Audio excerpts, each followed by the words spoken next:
Are mermaids real? Let's answer that question. We're going to explore the stories of mermaids throughout history that persist today. What exactly are mermaids?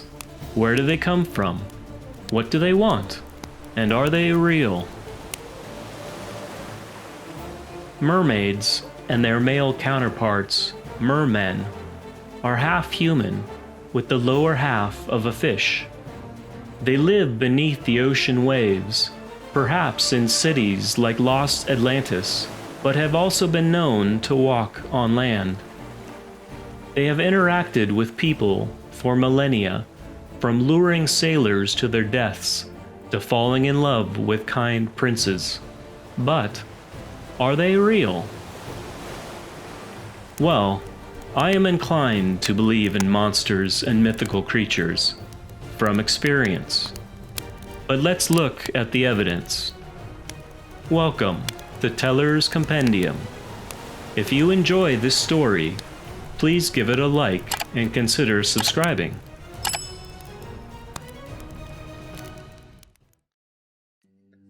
Mermaid-like creatures seem to have existed at least from the dawn of recorded human history.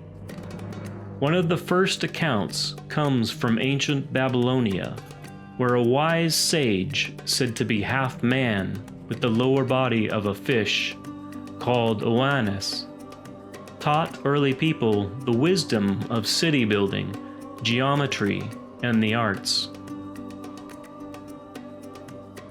Then there is a story of Atargatis from the Phoenicians.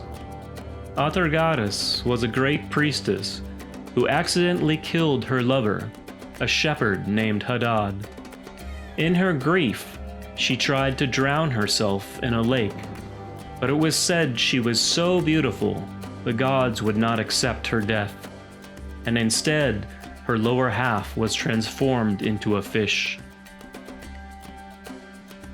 In Greek mythology, there are the Sirens, who, while first depicted as women with the lower half of birds, as in Homer's Odyssey, they were later shown to be mermaids. These women would lure sailors with their beautiful songs to crash upon the rocks. The Romans told of the Nereids, or sea nymphs. A Roman naturalist, Pliny the Elder, wrote an entire book called Natural History, in which he illustrates and describes all the known animals and plants of the time. In it, he goes into great detail, describing these Nereids, which appear just like mermaids.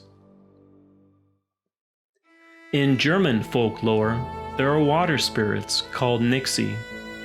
A Nix can assume several different forms, but their true form is that of a mermaid, half human with the tail of a fish.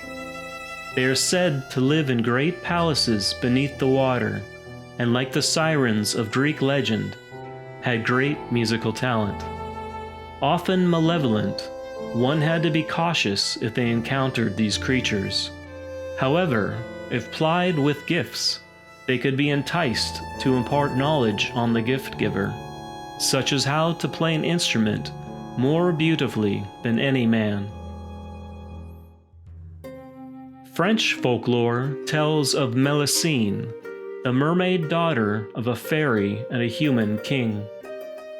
Melusine was raised on the mythical island of Avalon, and may have been the mysterious Lady of the Lake who bestows the magical sword Excalibur upon King Arthur. All this folklore is backed up by actual sightings of mermaids throughout history. These accounts are actually quite common among sailors.